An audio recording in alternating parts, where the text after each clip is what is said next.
mon nom est Chantal Roberge Dupuis-Kiwi.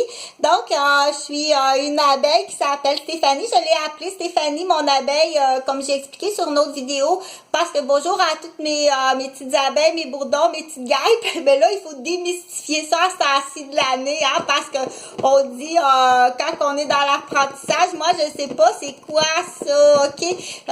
Faut faire très attention. Donc, bon matin, je suis à la 3e vidéo ce matin.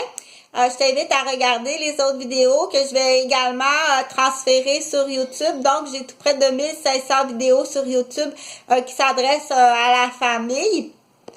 Oui, j'ai un petit œil plus fermé à cause que j'ai eu un bobo ici. Puis, donc, derrière moi, j'ai l'ordinateur. Puis ce matin, je vais te faire la lecture, c'est les abeilles.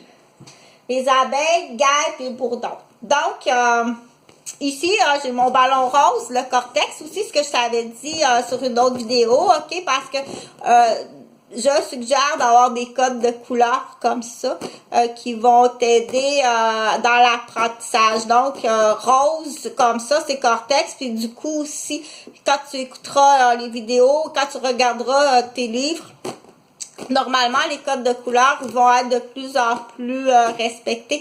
Donc, le gros ballon rose, c'est le cortex aussi, mais c'est aussi une belle fleur rose, ok? Puis c'est un coussin que j'ai mis par-dessus comme ça, puis là, on dirait, Chantal, que c'est une fleur avec une abeille. Donc, en même temps, c'est pour donner des idées aux éducatrices, aux parents et aux enfants comment s'amuser, parce que il faut leur apprendre à s'amuser, ok? Donc, ce qu'on dit dans la démarche scientifique de l'apprentissage dès le jeune âge, il faut montrer, ok? Du coup, comme j'avais dit tantôt, je vais tourner mon appareil, là, comme ça. Alors, regarde pas parce que je vais sortir mon appareil. Okay. Ici, donc, parce que je veux éveiller les parents, dire... le goût, on dit de faire passer, de notifier ce que ton enfant comprend puis apprend puis très jeune âge. Donc, ça prend le livre de référence, ok?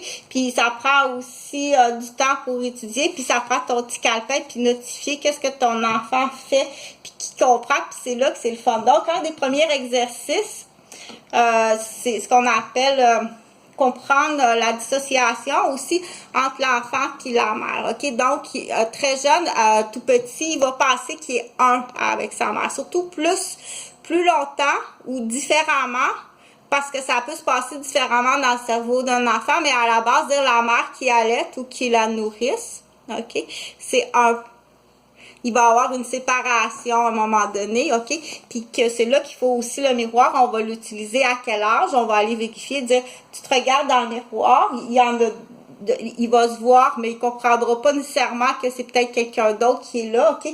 Mais non, c'est un miroir, donc ça prend un autre visage pour comprendre, ok? S'il est toute seule devant le miroir, il a beau avoir beaucoup d'argent, dans l'exemple, mais s'il est toute seule devant le miroir, puis qu'il n'y a jamais un adulte qui prend le temps de lui expliquer, puis de vérifier, puis de quantifier, puis de faire la différence, ok? Non, il y a juste une canette de bière, il n'y en a pas deux, ok? Tu comprends? Donc, c'est à quel âge qu'on fait ça, puis à quel âge qu'il l'a compris. Puis c'est le fun de quantifier comme ça pour dire pas en compétition, mais ça fait aussi un petit livre souvenir qui est le fun, le livre de bébé souvenir, ok? Donc, puis en même temps, ça fait des magnifiques photos. De plus, on peut pour les parents qui aiment faire de l'analyse, pas de photos, j'ai un bémol, de dire faire de l'analyse de photos, faire de l'analyse de dessin. Moi, je suis vraiment pas spécialisée, puis il faut faire très attention, il faut être très actualisé pour dire qu'est-ce qu'il a voulu faire par là, ok, dans son dessin, c'est quoi son dessin, puis qu'est-ce qu'il a voulu expliquer. Il y a peut-être autre chose que l'analyse comme telle. Faut faire très attention, j'ai vraiment un bémol, dire ça prend un spécialiste pour ça prend un spécialiste, ok? Donc, je vais te faire un petit peu la lecture de abeille, guêpe puis bourdon. C'est là qu'on fait une référence. Parfois, on se retrouve au palais de justice, dire ça me prend un spécialiste en la matière parce que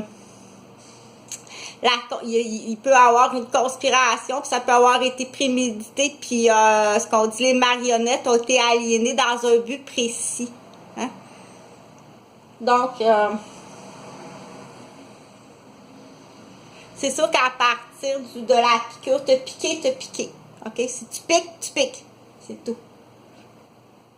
Prime abord, on cible celui qui a piqué, puis tu t'en vas en prison, tu payes. Donc, on confond souvent les abeilles, les guêpes et les bourdons, puis c'est important, c'est temps-ci de l'année, il y en a beaucoup qui traînent dans les poubelles, puis c'est pas ceux qui donnent du miel, ceux-là.